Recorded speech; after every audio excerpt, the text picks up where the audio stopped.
Welcome everyone to episode 7 of Duke CE Leadership Series. I'm Mike Canning, as Mara just said, and I'm going to be your host here today.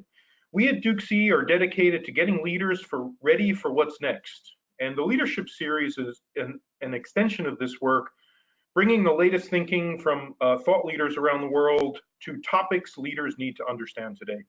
Today, we're very pleased to have Joe Perfetti with us to share some of his latest work and thinking on the topic of strategic agility, as well as the Agile Dashboard.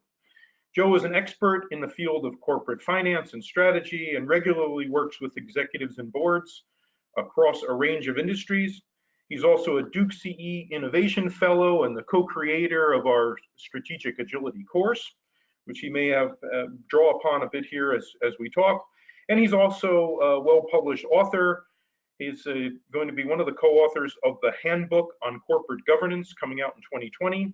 Also an author, he publishes the annual Global Productivity Rankings, which will be part of when we get to talk about the dashboard on speed, and is also a regular contributor to dialogue on a range of topics, including this issue of a strategic dashboard and strategic agility. Joe, nice to see you as always, and welcome. Thanks, Mike. It's a pleasure to be here today. Fantastic. So, Joe and I are going to begin this conversation, and then we'll transition over to taking some questions, some Q&A. So as you listen, as Mara said, please feel free to submit your questions in the question box as we go. If anything arises, please submit it. We'll track those and then come around and answer as many as we can when we get to the Q&A. So Joe, let's get started. I know that we're going to get to the dashboard as the primary thing we're going to talk about today, but I just thought it would be useful just to talk a bit and sort of lay out the terrain here about, why strategic agility and why is it more important for organizations to be strategically agile today? Sure. Well, a little context, and again, I just want to thank everybody for your time in the call today. So good morning, good afternoon, or good evening, depending on where in the world you are. But I'd like to answer your question, Mike, by looking at this slide that just popped up. For the people in the audience, if you could just think about this, how long do you think a company stays on the Standard & Poor's 500 index today versus, say, 1975? And I'd normally give you a lot more time to think about it, but the short answer is, in 1975, a company stayed on the S&P 500 index for 26 years. Today, it's 18 years, and the average company is expected to be on the index for only 12 years by 2025. When we started to do our agility work, I was actually inspired by a quote in the 2000 GE annual report by Jack Welch, where he basically said that when the rate of change on the outside is faster than the rate of change on the inside, the end is in sight. And we were watching GE, which was the most valuable company in the world, become a shell of its former self. I mean, even last week, we saw Thomas Cook, the venerable more than 100-year travel agency, go bankrupt all of a sudden, leaving hundreds of thousands of people stranded around the world. AT&T, which spent $67 billion to buy DirecTV in 2015, 4 years later, is now getting ready to divest DirecTV because they said it's not successful. Yesterday, Forever 21 went bankrupt, a $4 billion retailer, the latest in the retail apocalypse. When we deal with executives, what they keep telling us, and this is apparent on the next slide, is two things are happening. It's not just that change is happening, but change is happening at an exponential pace, and the complexity that they have to deal with is far different and much more challenging. And I'll also say that from my financial background, the definition of risk is uncertainty, and companies are increasingly paralyzed by the uncertainties of how to act in this environment. And so when we started to look at this, Agile was the only way forward that we could see, and we had to develop different ways to measure the business and different ways to make choices for business strategy. Hey, fantastic, Joe. Hey, Joe, could you say a little bit, I know that one of the things that has come up a number of times is sort of, what's the difference in the kinds of issues people are dealing with today? I know you've used the term with me a number of times about decision chaos. it's just, it's not only risk and speed, but it's also the nature of the questions at hand have changed as well, right? Yeah, so Dave Snowden did some original pioneering work on this when he was leaving IBM, and he called it the Kniffen framework. And I'll simplify this, but basically, the world historically of strategy was defined as complicated. And the metaphor is chess, which means it's solvable, right? It might be very difficult, it might be complex, so there's a lot of different permutations, but if I put enough brain power to it, I can create an answer. And that is the world that we lived in. Matter of fact, even today, some decisions are still chess. Take Walmart. 3 years ago, they decided to get into the online grocery business to compete with Amazon. Walmart is every Walmart store, 90% of the US population lives within 10 miles of a Walmart. They're already selling groceries. They do distribution and logistics. It's the next obvious $1 trillion market to get into. This is not a difficult decision for Walmart to make. Now, don't get me wrong, getting into the online grocery business is going to be challenging, but they can put enough resources and they can solve that problem.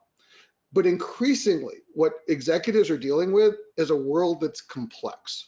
And the simplest analogy to this is poker. If you ever play a game of poker, if you take a game of Texas Hold'em, you start with 2 cards and you're going to bet, and there's 5 cards to come. But no matter what your starting 2 cards are, you will never know before you make your bet what those next cards to come.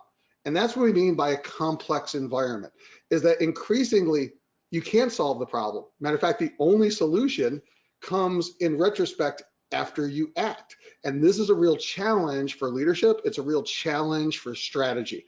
And that's one of the other reasons why agility, and to some degree, being prepared for agility starts to matter. Because what it says is in a complex world, it's a probabilistic view. And I'm going to have to go with less than perfect information. And no matter how much I try and solve it, it's an unsolvable problem. So if I'm a pharmaceutical company and I'm trying to work on a new molecule that may or may not solve a condition, chess can't solve that. If I'm Ford and I'm trying to understand the future of mobility and whether or not people are going to be sharing cars in the future versus owning cars in the future, and whether that's a model that will work in the marketplace, I'm going to have to do pilots. I'm going to have to test and learn. I'm going to fail, and I got to fail well in that process. So it's a different approach to strategy than what we've seen before. Hey, great, Joe. So next slide, please. So if we said, okay, so we now live in a world of exponential complexity and speed, and even the nature of our models and tools we've used for an awfully long time are sort of being stretched beyond their usefulness, then we know we have an inherent sense, most of us are living this, so we have a sense we have to be more adaptable and more agile. And lots of folks are talking about this, but what specifically is different about your approach to this topic, Joe? Well, one of the things, and again, Mike, I think you have a good history in the last 12 to 18 months, when we started talking to you and your CEO, Michael Chavez, about this, what we started to see was the word agility, the word strategic agility was popping up. People were writing pieces of the puzzle. But what we also started to find is nobody was putting the puzzle together in a holistic way. They were solving for part of the problem, but they weren't solving the whole problem. And what that also turned us on to is that they were not looking at this with a systems thinking point of view. That the more research we were doing, what we started to find is that there were systems that were interacting that made it much more complicated. And what emerged through our research is that there's 3 systems. There's a market system that companies compete in, there's an organization system, and there's a human system. And what people were doing is they were trying to optimize the individual systems, but these systems interact with each other in a very important way. And agility is about striking that holistic balance and taking a holistic point of view. So when we started to put together our view on agility, that's one of our driving principles. The other thing is it's multidisciplinary. It can't just be a strategy. It can't just be a culture. It can't just be a finance conversation because of the importance of the interaction from the systems. And so even when we started to put together the course, we worked on our research for our book, we do our board work, we started to pull some of the experts together. And the more we did, the more we started to synergize and realize the benefits of the system holistic view. Hey, it's great, Joe. And I know we've talked about this as, as leaders, it's really important these days to obviously, reskill, retool, and sort of shift our mindset. But just at least having the notion, like back to your Jack Welch quote, that one of the tasks of leaders today is not just to do today's work, but to get the organization ready, the organization system and the human system to be able to move at the same rate of speed as the market system Mhm. is no easy task. We're all trying it, but at least having that holistic view and then thinking about it that way and having the right set of tools to do that's really important. All right, Joe, so we've laid out a little of the terrain here. Let's get into the topic of the day. So how did all of this lead you to be thinking about we need a new dashboard? I know you've given your finance background and the work that I know you've done for years with clients. You're always talking to them about some of their metrics and things that we've used for years and how important they are and why we need to measure our businesses the way we do. But suddenly you're now suggesting that that may not be sufficient and we might need a few more things on our dashboard. Absolutely. And so, I'm fortunate to do about 50 days a year of exec ed and to be at the senior most level of companies. And increasingly, when we're talking to CEOs, we're talking to CFOs, we're talking to the leadership teams, two questions kept coming up again and again. Is my organization prepared to be agile, to move forward in this uncertain way? And how do I know? And the answer is the metrics weren't there to give the leaders the necessary information to know what their organization's preparedness really was. And then the other piece is, what are the metrics that actually tell me whether I'm agile? Do I even know what those metrics are? And so as we started doing the agility work, we very quickly coalesced on the need to create a dashboard to help leaders answer and prepare for those two questions. And one of the things that I like to say in finance, and again, I come from a background where I teach equity analysis, is you can't drive a car in the rearview mirror.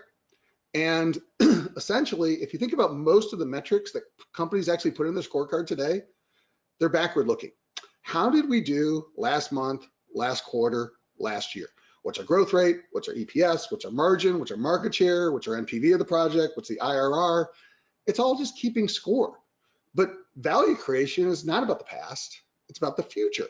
What are you going to do next month, next quarter, next year? I know people don't like sports analogies, but today there's some baseball games being played here in the United States. And here's what you need to know is one of the teams I like is called the Atlanta Braves. Lived in Atlanta for a number of years. They lost the last 3 games of their season. They're in the playoffs. Their hitters didn't do so well. And I could tell you the score of the last game, which they lost by 1 run. I can tell you how many games above the other people they were in the final standings. I can tell you the records. I can tell you everything else about their past. But none of that information is going to tell me who's going to win the next game. And that's the point of the dashboard, is that what we tend to focus on is what you made last year doesn't tell me what you're going to make next year. Your market share in the past doesn't tell me whether you're going to create value and sell products in the future. So when we started thinking about the dashboard, the first thing we started to look at is what are the forward-looking metrics that help us understand the future, particularly an uncertain future. And as you can see on the next slide, when we started to do this, we said, it's not that those other metrics are going away. We recognize the reality of the world that we will always keep score. But if I'm a leader and I'm trying to understand the uncertain future of my organization, my preparedness, what additional things do I need to put on my dashboard? Because if I don't see it, I'm not going to ever be aware of it. So we looked at the world of sports. We said, look, how do athletes get measured from agility? And what we found is they're measured on 3 things. Number 1, they measure physical abilities. How fast can you run? They measure cognitive abilities. Can you scan the field? Can you figure out where to go? Can you call to play? Can you basically see and sense what's happening in the marketplace? And technical abilities. Can you physically actually do what needs to be done to execute the play? And we started to think about this in the context of strategic agility and the dashboard. And that really became our approach, if you look at the next slide, to how we defined the Agile Dashboard. And I'll talk a little bit about more of this in a few minutes, but for years, I've been looking at the concept of speed. How fast can your organization move? Because that is critical in an Agile world. The playing field is now level, right? Anywhere in the world, you can have access to the same resources, same information, same productivity, same assets. The way that you're going to win in the future is you're going to do it faster and better than the next person. So how fast your organization can move is critical. We can measure that. Second is what we're calling interaction. And there's 4 parts to the interaction process. You have to be able to scan the market. You got to understand what you're looking at. You got to discern and make choices. And you have to decide in an uncertain way on how do you move forward. That decision-making process is going to be critical in an agile world, and you have to understand your organization's ability to do that. And then finally, what we define as pivot. So many organizations think that all it matters is to find the right market. Matter of fact, Michael Porter, the godfather of strategy, created a consulting firm called Monitor to advise companies on what markets to go after and to make the right decision for the attractive market. Yet in 2013, his firm went bankrupt, because it's not enough to figure out what market you got to go after. You got to be able to execute. And so pivot becomes really critical, because it's the ability to act and execute on that change in direction. And so when we started to think about the dashboard, those were the 3 types of metrics that we felt were critical for leaders to understand. Hey, great, Joe. So let's get into the elements of this. Let's start with one of our favorites. I think all of us are experiencing this in our personal lives as well as in our business lives. So, you've been working on this notion of speed. A portion of this is new, but a portion of this you've been working on for quite some time in some of the metrics that you've been publishing and measuring firms on. So could you just talk a little bit about speed and what you have been measuring and why it's important, but also where we need to go next? Sure. So I'll start with, in the next slide is probably a good place to start, but I'll give you a little historical context. Late 1990s, I'm doing some executive education work for a company called Eli Lilly pharmaceutical firm. They were in the middle of their Prozac boom. And I was actually brought in to work with their R&D business to basically help them solve a challenge, which is rounding off the data. This is late 1990s. To get through a part of their R&D pipeline, it took them on average about 600 days to bring a drug through their pipeline. The gold standard at the time was by a company called Merck, which could get the same products through their pipeline in 300 days. Taking 300 days longer at Lilly. Well, here's the point. They were spending $3 million to $6 million a day on R&D, which meant that they were investing on average $900 million to $1.8 billion more to get the same products through the same pipeline as their peers. And speed was killing them because it was delaying their ability to find the next drug when their drug was off patent. So when we were starting to work on this, I had to come up with a way to not only explain this metric, but also understand how do you calculate the metric. And Lilly was coming from it from the approach of the operations side. They had a bunch of engineers, they're figuring out the time and measuring it all. But I also understood that, look, those decisions show up in the financial systems. So I started working on a metric to come up from the financial side to say, look, can the financial systems help us understand speed? And at a very simplistic level, that today is what we call financial cycle time. So what financial cycle time actually measures for your organization is, on average, how long does it take to turn $1 of investment into $1 collected revenue? It's a measure of your average process. And in order to do that, basically you need to know 2 things. How much total investment do you have in your business divided by 12 months of annual sales? Because if you do that ratio, it tells you the percentage of a year that it takes to sell the dollar. And Joe's insight, multiply it by 365 days. Because I think language is important. Because if you talk to an engineer and you say, well, your productivity is 0.8 and your competitor is 0.7, well, as they're trying to understand which one's better, it's kind of like when I used to talk to my dog. Like, the dog would look at me, the dog would nod, but there was no comprehension. Like, that's the problem with some of these financial metrics. We got to simplify them. And what I quickly realized is days was a metric anybody could understand.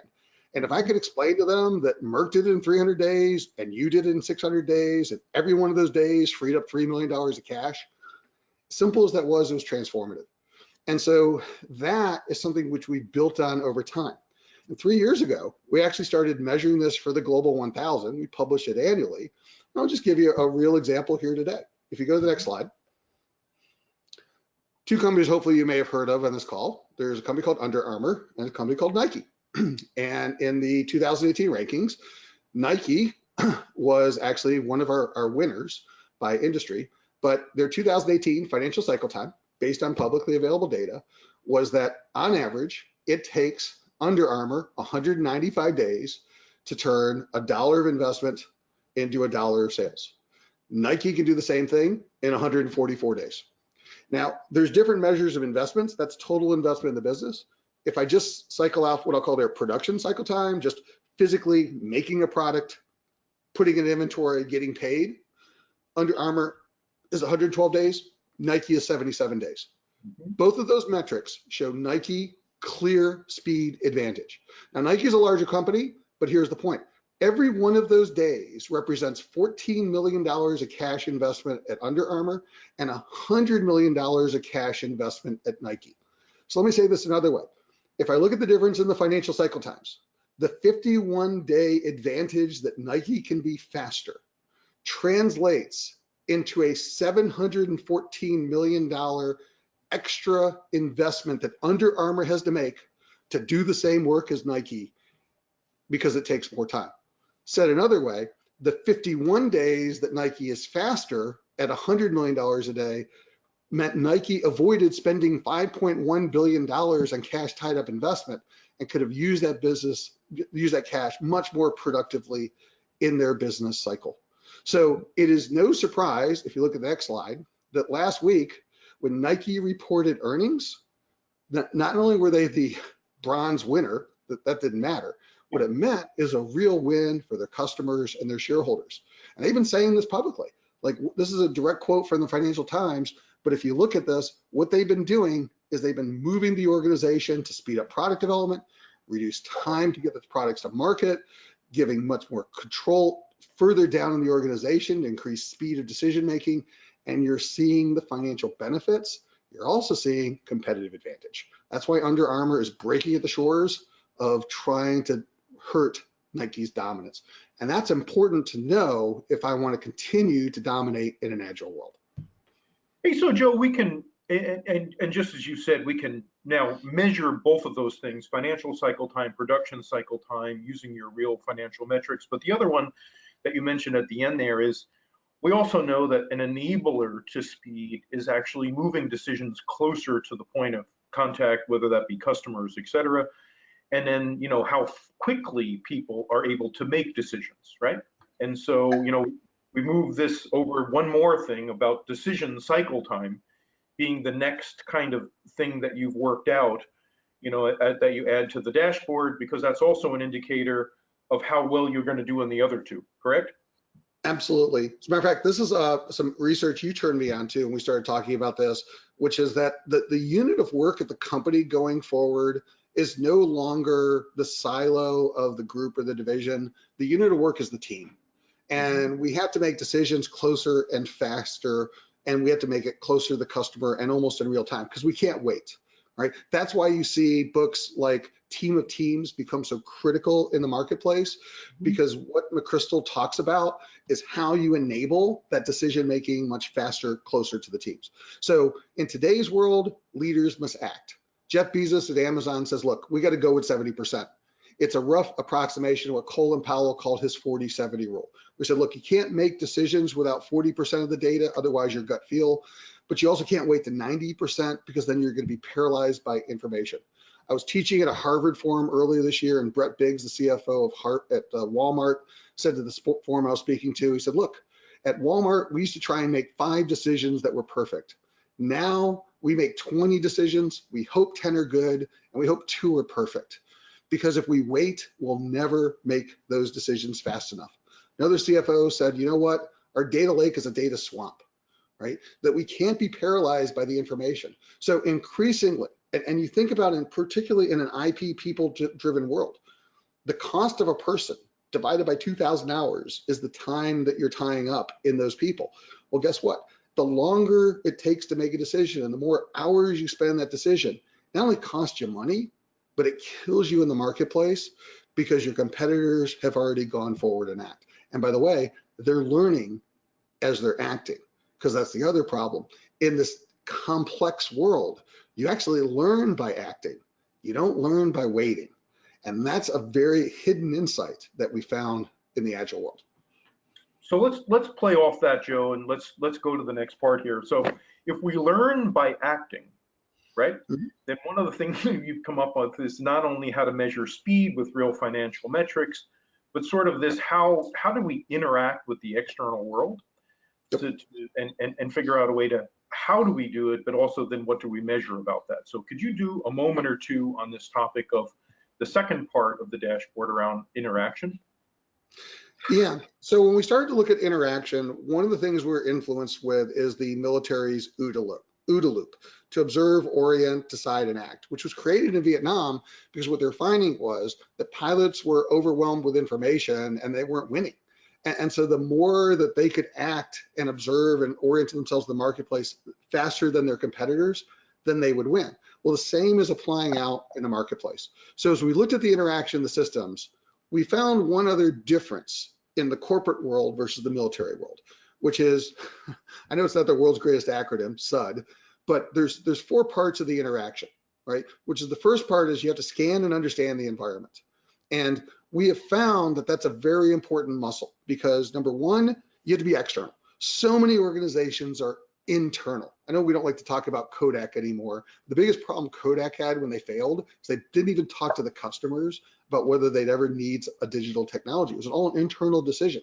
So you have to look external, and then you got to put the sensors out there. This is what people like Rita McGrath, who was on our last podcast, talked about in terms of weak signals and seeing around corners. Because if you're blind to the information that's coming in and you don't understand what you're seeing, then you're still not going to make a good decision. The other part of our loop is you also then have to discern. You got to figure out with the data and you got to create choices. You can't just make one decision. You got to create yourself options and understand the range of choices that can be made. And then finally, you can't be paralyzed by indecision. You got to act. And that is really tough for organizations to do, especially large, successful organizations, which are being told that they need to change themselves. Next slide. Here's a good example. Tale of two companies. Your Blockbuster. It's 2000. Netflix, Reed Hastings, shows up in your door on the verge of bankruptcy. We're willing to sell our business to you for $50 million. We know where the future of where your customers are going. You should buy us, partner with us, and let's go dominate the world. You know what Blockbuster's reaction was? The CEO literally laughed them out of the room and said, we don't need you. We're going to go to 41% market share next year, and you're never going to be anything of significance. You're not the future of video. Well, we know the rest of that story. And Netflix yesterday closed at $117 billion market cap versus 2017, a company called Chewy, online distribution of pet delivery products. PetSmart's starting to struggle. What are we going to do with Amazon? What are we going to do with Walmart and all these other companies? Chewy comes to them, $3 billion. That's a lot of money. People were like, do you really want to spend that? And they realized that they didn't figure out online. They couldn't figure out online and they needed them. By the way, they acquired Chewy in 2017. Today, not only is it successful, Chewy's worth $11 billion. And people were saying, wow, how valuable that is. And what I'm telling you is the difference between the two is how they approach the marketplace, how they were able to think about what was happening, the external environment, and to understand the choices that were made and be willing to pull the trigger, even though the pressure financial was very difficult. Hey, Joe, so in some ways wait, this is great. In some ways look, if the world around us is changing faster than it has before and changing in ways that are less predictable, how do we get more sensors out there to figure out, in what way is it moving and at least get the weak signals and be able to scan and see that? So what are the areas that we need to measure in terms of how many sensors and how we're doing scanning? Well, let me be practical. Mhm. So just to make sure, the first thing you got to do is you got to start measuring the speed of your organization. Now, Mhm. I will make one cautionary tale about speed, which is don't be Boeing, because at some point speed can be a little reckless, and you actually can't compromise safety or quality in the process. You got to be smarter. But at the same point, if you don't measure your speed and you know how fast you are versus your competitors, you have no idea whether or not you can execute well. Second part, when you start to do the scan and understanding part, these are the simple sensors that you need to initially put on your dashboard. I say initially because we got to start somewhere. list the top 3 disruptive technologies that are going to be impacting your business. These will become your weak signals. List the top 3 trends that are going to be happening to your industry in the next 5 years. List not your competitors, not the competitors of today. List the tech startups and the digital disruptors that are going to be potentially disrupting you tomorrow. Start tracking them. And finally, put your customer losses. Take your top 3 customer losses and put them on your dashboard. And it's not that just you're losing, it's understand why you're losing. I was working with a bank called Itaú, and in their trade finance business, they were losing business to a European bank. And what they found was that the reason they were losing business is because it wasn't about trade finance anymore. It's that the other bank basically had, in addition to the trade finance, they had a technical system that partners were plugging into. And it was the platform that was the differentiator, not the rates. And so what I'm telling you is, if you don't realize you're even losing customers to these things, how do you even know what's happening?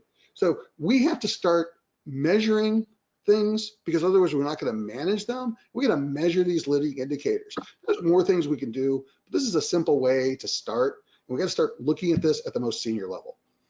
Good. Hey, Joe, let's go over to the last part now, if you don't mind. Could you advance forward? Well, let me just mention this other one, by the way. So here's another example, by the way, of a win. I have to give credit to this. I work with a company called PVH, which is the brand owner for Tommy Hilfiger, Calvin Klein, Speedo, amongst others.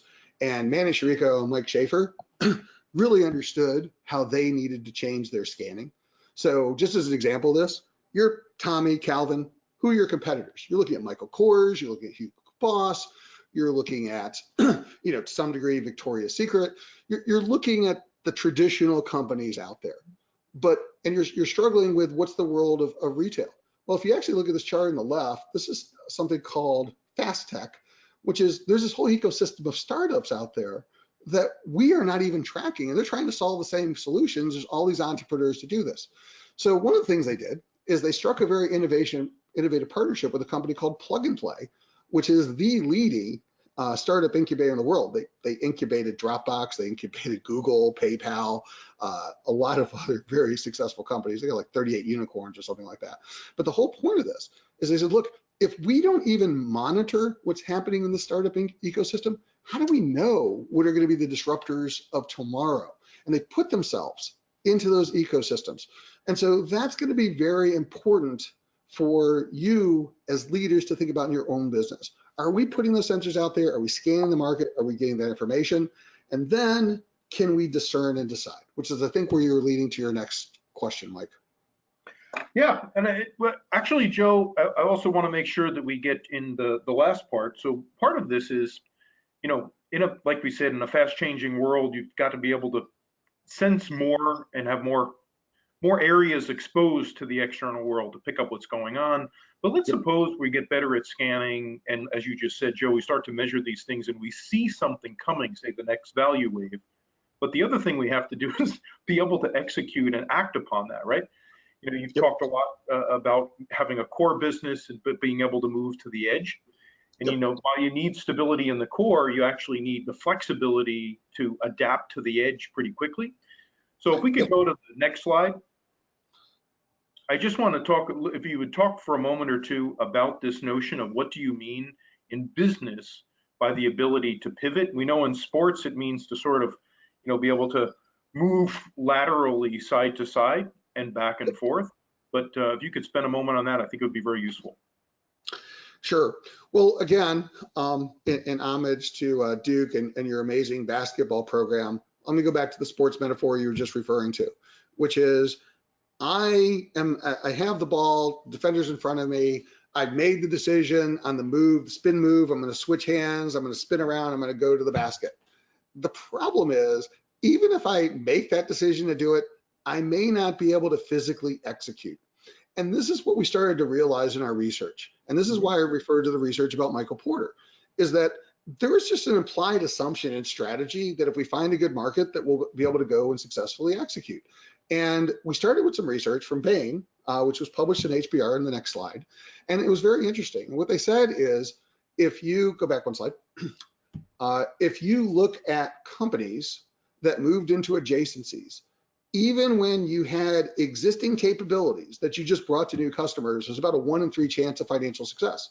But if you went into new markets that required new capabilities, your odds of financial success dropped to 1 in 20. And that was very informative, because what we started to find is that if you think about how do you explain an Amazon strategically in the world today, Mhm. the world of strategy is no longer find the market and then figure out how to win. It's understand your true capabilities and then leverage that to 8 $1 trillion verticals that basically you can dominate. So that's the point. If you're really good at data logistics, you buy a company called PillPack to do distribution of drugs to the home, nobody questions your ability to do that. If you get into the grocery store business, nobody questions your ability to do that. If you're Best Buy and you want it in the groceries, people are going to say, what the hell are you doing? No matter how attractive that market is for online delivery, you just don't have the capabilities to execute. So in today's strategy world, it's a very big and that we have to match as leaders capabilities and attractive markets. And here's the interesting thing. When we look back at the work for core competence, there was not a lot of work done on how you define what a competency or capability truly was. And I'd go to organizations, I'd be in a room, I'm not going to give you names, but I'll talk to the senior leaders, like, tell me what you're really good at. Tell me what your core capabilities. And it'd be crickets. The companies couldn't even explain what they were good at. And when they did, they'd define it as a product, or they would define it as a market. And I was like, a product is not a capability. And so what we did is we started to realize, how do we help leaders understand that? And this is why it's important. Look at the next slide. Take one of the most successful banks in the history of the world, Goldman Sachs. They see the market coming. They know they want to get into consumer retail. It's a very big opportunity. They create a brand called Marcus. They partner with Apple to launch the Apple Card. In 3 years, they've lost $1.3 billion and counting. It's been a disaster. Matter of fact, when they launched their consumer business in 2016, it didn't even occur to them that they would need a collection team. Their loan losses were off the charts. They didn't have anybody to track down the bad loans. When they partnered with Apple for the credit card, all the other banks said no. Citi said no. They said, we didn't want to do this. Goldman did this. First thing Apple did is they took their name off of it. They took all the ability to do late fees and other things away from them. They're not making any money on this card. And worse, as Apple was changing their requirements, they had to put 1,000 programmers on it just to meet Apple's needs. And at the same time, they delayed all the other projects of their business where they're trying to figure this stuff as they go along. So what I'm telling you is, we always just assume that we're smart and we're going to figure it out.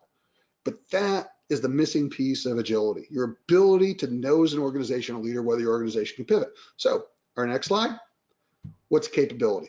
And what our research has found is that you got to have these 6 things to truly have an organizational capability. And the more that you can ask yourself as a test, do I have the knowledge? Do I have the people? Do I have the technology? Do I have the assets? Do I have the culture? Do I have the process? So for example, I am a small molecule pharmaceutical company. I make pills, and I want to become a large molecule injectables. I want to have liquids that I inject in you.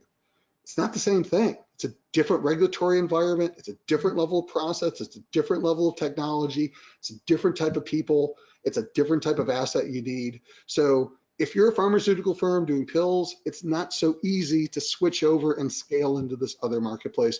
And other people say, oh, you're a pharmaceutical firm. How hard can that be?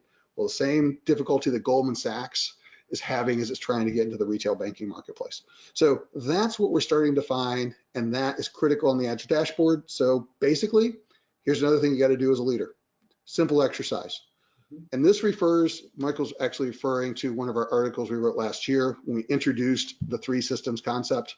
But you got to understand your core business, which is your business today. That's 80% of what you do. Really define your capabilities. Truly understand what you're good at. You got to understand your edge businesses. These are going to be your business of tomorrow. What are those capabilities? And then you got to have an honest conversation about the gaps. And this is something you have to continue to push yourself on your dashboard, because you got to A, make sure you're trying to acquire those gaps, and B, you're aware of those gaps as you're making the choices for the business. Because as I said, the traditional metrics aren't helping us with these gaps. Because if I'm trying to drive revenue, I'm trying to drive market share, and I'm trying to make more profit margin, I'm not thinking about whether or not I have the people and culture to actually execute. And unfortunately, our financial targets drive us to just assume that this will happen. And this is why we're saying, I'm not saying they'll go away, but these were things that we had to put on our Agile dashboard to begin the conversation as leaders. Hey, it's great, Joe. So in some ways, not only do we need to anticipate the market, but almost anticipate where we might take our business and understand what level of capabilities we have to do that. So, we don't make the decision and then start to move and realize that the gap's too big. Hey, Joe, I want to take a couple of questions, okay, in a couple of minutes that remain. So one is, one question comes in from Eduardo, and it says, how does strategic agility relate to productivity? Are they similar, different? And I know you've spent a lot of time thinking about both of these things, but if you could answer that question, it'd be fantastic. Well, let me try and give as simple as I can. So return on investment financially is profitability, profit divided by sales, times productivity, sales divided by investment. Those are the two drivers of ROI. So profitability times productivity equals your ability to generate cash flow return over time. And what I'll say is that historically, the focus has been on profitability. Let's go make money, right? And we'll assume that the productivity will take care of itself. In today's world, the ability to make more money than your peers, it's become less and less. We're much more at parity than we've ever been. And our ability to differentiate is changed. So what we're finding is that the 21st century is all about productivity. And the productive organizations that can be more efficient, that can make decisions in a more uncertain world faster, that can learn faster than the peers and drive more productivity without compromising quality and safety are actually the ones starting to learn. Again, I'll give you an example in the pharmaceutical industry. Work with a company called Merck. Merck has 90 drugs, right? As the pharmaceutical industry tries to get to essentially smaller batches to individuals, you can't just do large batch production, which means I'm forecasting 90 different drugs in a manufacturing process in small batches with a lot of uncertainty as I release new stuff. How as an organization am I prepared to handle that? I have to change the way I think and the way that I do. So essentially the other part, and this is a nod to what Mike was just saying, the world is so uncertain. Since I can't tell you what's going to happen, I have to basically go through this loop, go back a slide please, to decide and act, because it's no longer about fast failing. It's about failing well. This is what Google says, which means I'm going to fail. And I'm going to fail and I'm going to learn. And I have to use that to get more information. And by the way, if I have more information than you because I failed and I can use that to turn that into something better, then I'm going to win that race over time. In the auto industry, it used to be 5 years to do a production cycle to do new models. Toyota and Honda could do it in 3 years. Well, think about this. Over 15 years, the US automakers have 3 cycles. They're on their 5th generation. They're going to win that race. So what I'm trying to say is agility is an enabler in 2 ways, but the real key is it starts to drive competitive advantage and allows you to do things with more flexibility than you've ever been as an organization. Because when the world's predictable, you don't have to be that flexible. When you have no idea what's going to happen, you got to be incredibly flexible. That's why you need to be more agile, and that's why you need to measure that with the Agile Dashboard. Hey, it's great, Joe. Hey, Joe, another question about decision making in large companies, of which you've seen much about and worked with many. So the question is, what advice can you give to large companies that they probably know they're taking too long to make decisions, but there's just so much socialization that goes on when you have to make an important decision? What advice do you offer? How do you start to help people to rebalance, what's needed to make a decision stick, but also move faster? Well, I think there's 2 answers to the question. and I'll give a nod to Kathy Pearson, who's in our course, and she talks about something called decision rights, which is you have to be really clear about your decision rights and almost select a date when you're going to have to make a decision, even knowing you have imperfect information. But the other thing, and what's really behind this, is something called incentives. That unfortunately, there's a innovation paradox that occurs, that the more successful you are, the less willing you are to take risk and be innovative because you don't want to have failure in your organization. And part of agility is doing things with uncertainty, which by definition means you're going to have some negative outcomes. So I'll give you the question to ask yourselves as leaders. Play a simple coin tossing game. Flip a coin for $500,000, flip a coin for $1 million, and give somebody the option to say which coin flip would they play if they could play the game one time. And the answer should be, if I could flip a coin at no risk to me, I'd rather flip a coin for $1 million than 500,000 every single day of the week. And that's the right answer. But here's the thing. In your organization, if somebody chooses the wrong game and flips the coin for $500,000 and wins, and somebody chooses the right decision and flips a coin for $1 million and loses, what happens to those two people? Because that's the real answer to this question. Because what tends to happen is in large organizations, the CEO says, let's go take risk. But the second somebody fails in that risk, take it out to the woodshed, and bad things happen to that person. And then no one's willing to take risk at that organization. So I think it actually starts at the top. And we have to understand what it really means to fail well, which means we can't use the definition of failure. In fact, the definition of ROI, if you ever go to a business case competition, it's restriction on investment. Prove to me that you can make money on this very uncertain thing that's unknowable. And of course, nobody can do that, which is why we don't do anything that's very risky. And by the way, what do we invest in? We keep investing in our core business. And then we wonder why we're disrupted because we never get to the edge to figure out the business of tomorrow, which is why half the S&P 500 is going to disappear. So it starts with the top, but it also starts with culture. It starts with decisions, and it starts with an external focus. We also have to look outside because so often we just put our heads down and we focus on what's ahead and we don't see that the road's about to turn. Or worse, we spend so many time in budget reviews, which is, what'd you do last year? How much was your variance according to what you did last year? Oh, you were 15% off. Why are you 15% off? And nobody bothers to know the organization's going to go off the cliff in 12 months. Sorry, Mike. Nope. Joe, I just wanted to say fantastic. Thank you for taking the couple of questions. You and I could go on probably for another couple hours and have fun doing this, but our time is Sorry, up. I teach all day. That's So my I know that. I appreciate your passion and your interest in all this stuff. So I just want to first of all say, Joe, thanks a lot for your hard work and coming today and sharing great insights. And also wanted to thank everyone for joining us in the conversation and the questions that you've submitted, and let you know that if you are interested in taking this conversation further, there's a few quick things you can do that are actionable. Number one, as I said at the beginning, we have a Building Strategic Agility course, which Joe is a central figure in terms of creating the course, and this notion of the dashboard is included there. So feel free to contact us and learn more about that. As always, you can reach us at dukece.com, and we're sending the link with some of Joe's places you can catch Joe as well, and some of the upcoming things he's got going on. So with that, I would like to say thanks everyone for joining. I hope you have the good rest of your day and you know where to get us, and continue this conversation if you wish. Thanks, Joe. And thanks everyone. Feel free to connect with me on LinkedIn as well, but appreciate it, Mike. Happy to be here today.